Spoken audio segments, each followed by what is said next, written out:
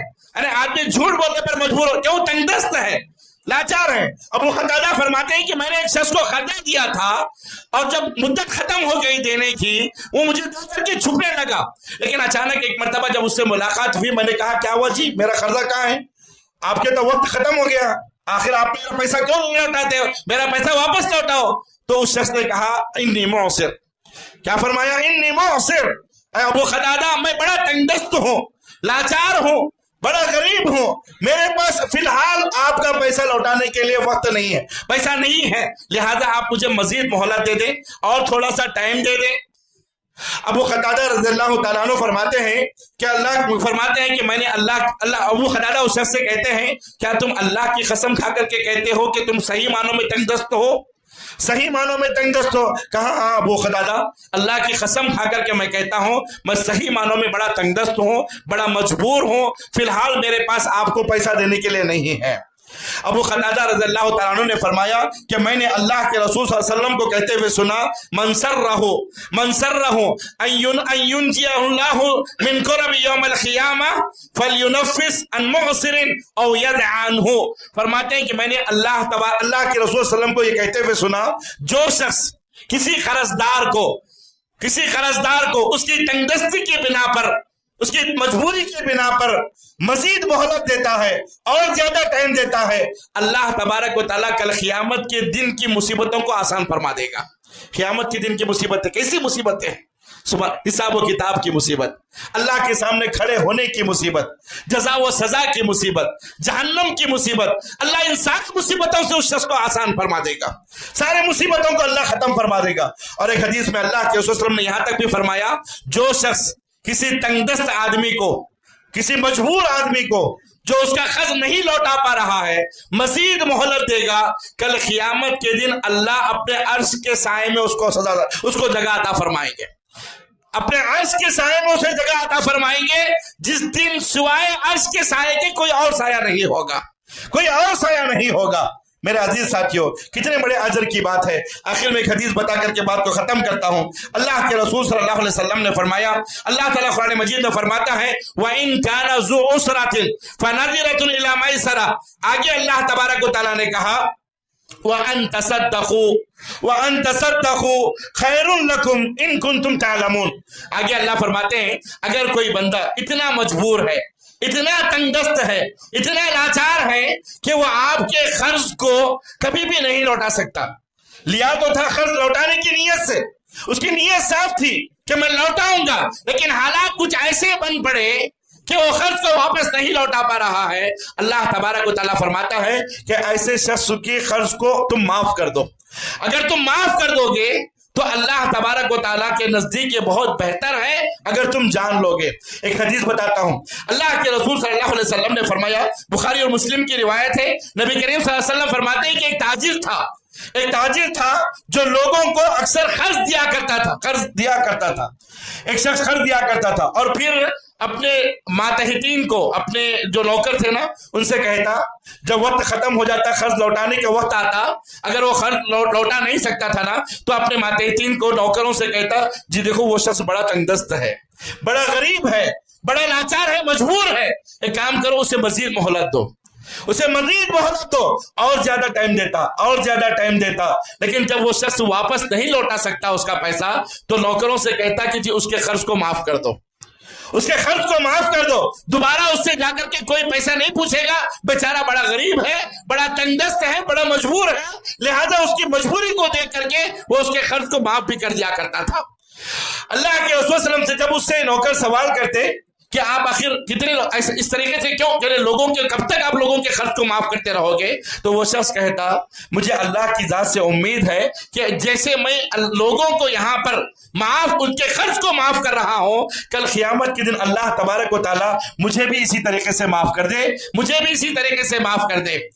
تو اللہ کے رسول صلی اللہ علیہ وسلم فرماتے ہیں اللہ کو اس کی یہ ادا اتنی پسند آئی، اللہ کے رسول صلی اللہ علیہ وسلم فرماتے ہیں اللہ تبارک و تعالیٰ کے پاس جب وہ بندہ پہنچا اللہ نے اس کے سارے گناہوں کو معاف فرما دیا، سارے گناہوں کو درگزر فرما دیا۔ اور یقیناً میرے عزیز ساتھیوں، معاف کرنا، درگزر کرنا یہ اللہ کو بہت پسند ہے، بہت پسند ہے۔ ذرا سوچ کر کے دیکھو ہم دن اور رات میں کتنے غلطیاں کرتے ہیں، کتنے گناہ کا کام کرتے ہیں، کتنے غلط کام کرتے ہوں گے۔ اگر اللہ ہماری ہر غلطی کو پکڑے، ہر غلطی پر سزا دینے پر آ جائے، ہم دنیا میں جی سکیں گے؟ نہیں، یہ معاف کرنا یہ اللہ کی صفت ہے، معاف کرنا یہ اللہ کی صفت ہے، اللہ کی سنت ہے، اللہ کی عادت ہے، اور اللہ معاف کرنے والوں کو بہت پسند کرتا ہے۔ تو لہذا اگر آپ کسی کو قرض دیتے ہیں، بیچارہ مجبور ہے، لاچار ہے، نہیں دے سکتا، مزید آپ اسے مہلت دے، مزید مہلت دے۔ اگر وہ بھی تب بھی نہیں لوٹا سکتا، تب بھی نہیں دے سکتا، آپ اگر اللہ نے آپ کو اتنا مال دیا ہے، اتنی دولت سے نوازا ہے، اللہ نے آپ کو اتنی طاقت دیا ہے، اس کے قرض سے آپ کو کوئی حرج نہیں ہے، اگر آپ معاف کر سکتے ہیں تو ایسے غریبوں کا قرض معاف کریں، معاف کریں۔ اس کا بدلہ کیا ہوگا؟ کل قیامت کے دن اللہ آپ کے گناہوں کو معاف فرمائے گا، آپ کے سارے گناہوں برائیوں کو ختم کر دے گا اور اللہ تمہیں جنت عطا فرمائے گا۔ اللہ سے میں دعا کرتا ہوں کہ اللہ تبارک و تعالی ہمیں اپنے معاملات کو درست کرنے کی توفیق عطا فرمائے۔ پہلے تو اللہ ہمارے حالات کو سدھارے، اسے سدھارے کہ کبھی کسی کے سامنے ہاتھ پھیلانے کی اللہ ہماری نوبت نہ لائے۔ اللہ ہمیں جب بھی ہاتھ پھیلانے کی نوبت آئے، اللہ ہمیں صرف تیرا محتاج بنا، دنیا میں کسی کا محتاج مت بنا۔ اگر ہم قرض لیتے بھی ہیں تو وقت مقررہ پر اس قرض کو ادا کرنے کی بھی اللہ ہمیں توفیق عطا فرمائے۔ اے اللہ اس دنیا میں، اے اللہ اس مجلس میں یا امت میں جو بھی لوگ پریشان حال ہیں تو ان کے پریشانیوں کو دور فرما، جو بھی لوگ مصیبتوں میں ہیں اللہ ان کے مصیبتوں کو آسان فرما دے، جو بھی لوگ قرضوں میں ڈوبے ہوئے ہیں اللہ تو ان کے قرضوں کا انتظام فرما دے، ان کے قرض کی ادائیگی کا راستہ آسان فرما دے۔ اے اللہ جب تک ہمیں دنیا کے اندر رکھنا، کتاب اللہ و سنت رسول پر عمل کرنے کی توفیق عطا فرما، اور اللہ جب وفات پہ عطا فرما تو ہمیں ایمان اور اسلام کی حالت پر وفات عطا فرما۔ اقول قولی ھذا واستغفر اللہ لی ولکم ولسائر المسلمین من کل ذنب فاستغفروا وتوبوا الیہ انہ هو الغفور الرحیم۔